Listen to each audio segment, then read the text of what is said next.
Hey folks, I'm back.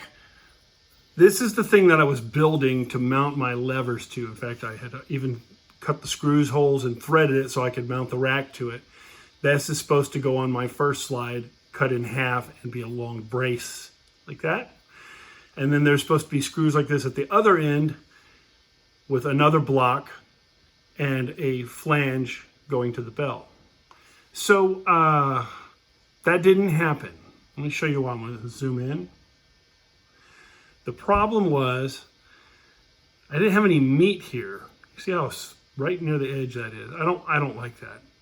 I ended up having to do that again anyway, and I don't like it, but I got a lot bigger, lot meatier and stronger clamping force cap head bolts for it. Also, I got rid of this 1/8 inch thick tab and replaced it with 1/4 inch. So now this is the thin part. And this, which went on crookedly, you can see that I screwed that up. You can move the light. Yeah, you can see that big gap there. It went on crooked. It went on crooked because my solder jig needs to be fixed. So I figured that out and I want to fix it. This is straight and that's not. And it's bent a little bit because I forced it to. It went on crooked because that jig, when I heated it, it slipped a little bit and this tilted just a little bit. And I couldn't see it happen when it happened. I didn't see it until I took it off the jig, and then I was furious. And I hate undoing silver soldering and cleaning it up and then doing it again because it's just a, pain. All right? Junk, bad. This is what I made today. Much better. First improvement, the tab's a 1/4 inch. Second improvement, I used M5 by 0.8 M5 by 0.8 screws, which are considerably bigger than 632. Unfortunately, the Ace hardware only has 12 millimeter length screws, and I have an 1/8 inch and a 1/4 inch. 3/8 of an inch is about 9 millimeters. So we got 9.5 millimeters. So there's 2.5 sticking off. I might trim those, and then again, I might not. I don't really care. It's not a big deal. Anyway, I've mentioned these a couple of times. Selmansberger was kind enough, when I was looking for nickel silver to make more brace feet with, I needed some larger stuff. And the Miraphone stuff, it's about 3/4 of an inch across. He sent me these, which are pretty good size, a little over an inch, I think. I haven't measured them. I think they're like an inch and maybe a 1/4, inch and an 1/8. Here is a US 1/4 next to him, so you can see probably about an inch and an 1/8. Not sure. Anyway, so this makes a much better foot when I'm trying to get the brace. When this is doing this, I don't want it to torque against the slide and knock it around. So that's kind of divoted looking. It got extra silver solder on there and I filed it a little bit. I probably shouldn't have. I'll try to look at that later, but it really doesn't matter. Anyway, zoom back out. So I have these. I used most of them. I had 2 left, one of which I had used for something else, and I bashed it up with hammer marks. It's all dented up. I don't want to use that on my horn. But it'll make a nice form. Whoops. To make this foot. What I did is I used the number 82 tube for you Miraphone fans. That is a 186 inner slide tube. That's what fits. This is the next size down, which is, I don't remember what size that is, but the one that goes inside of it is about 18 millimeters. And the Miraphone tube is 19.54. I think this is, the smallest one is 17.95, and this is the one that fits over it. And using Miraphone's little system, they all fit together. So I used the inner slide tube to make my foot because that's the next size tube down, and I needed this. I need it to be perfectly shaped. And then I would just cut it into the shape that I want.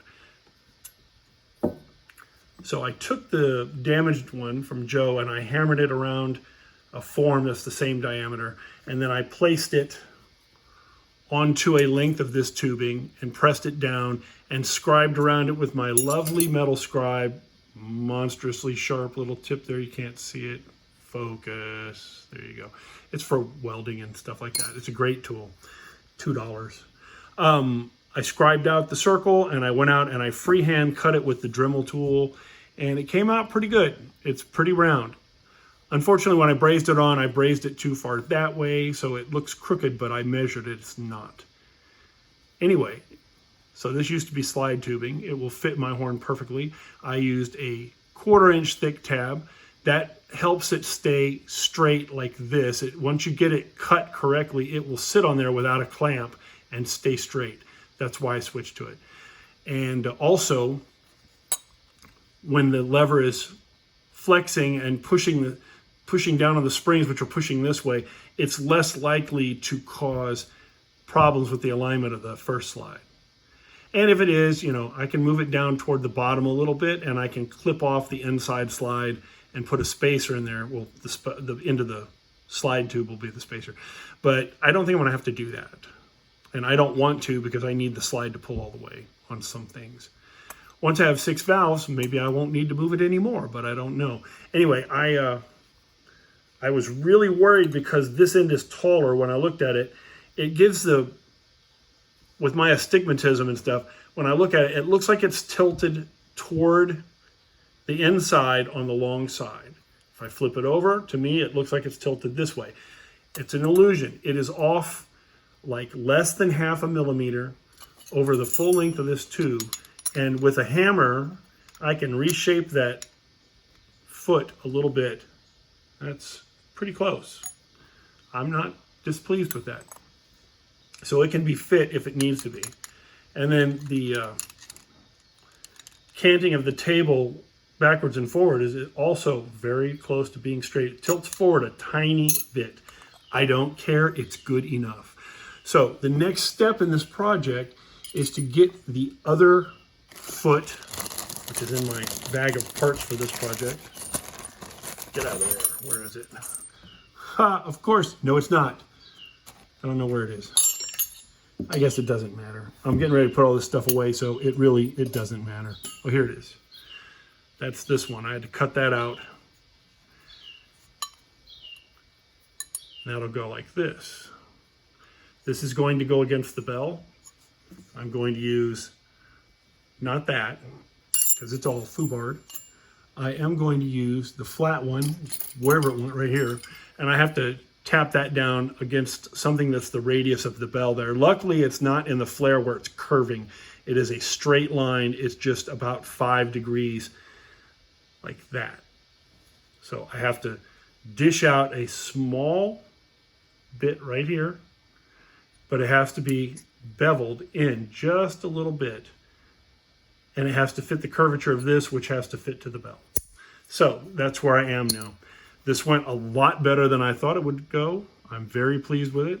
Let's see the uber sexy job. You can still see my scribe lines and all the scratches because I haven't really buffed it yet. I did a preliminary buff. And it's close to the edge, but it's not that bad. There's a good 2.5 millimeters of meat right on this edge here underneath that. It's strong enough.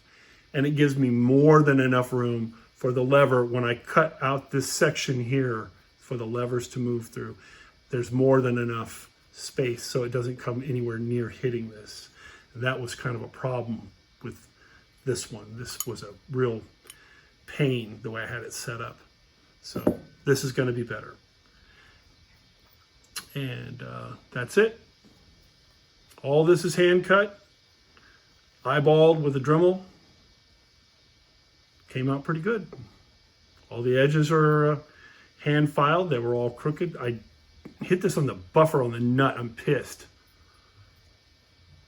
A little bit there. Remember now, when the levers get mounted on here, this is going to get skeletonized somewhere along like that. I'm not sure. It'll be kind of a U-shaped bracket. That'll lighten it up and make it look a little less weird, but it'll still be plenty strong. So anyway, that's what I got done today, and I'm actually quite happy with it. I was really pissed for a while, but it turned out to be okay. So that's it. Oh, and Ginger's here. Ginger. She wants my shop paper towels. What are you doing? I gotta go. Cat wants me. Bye.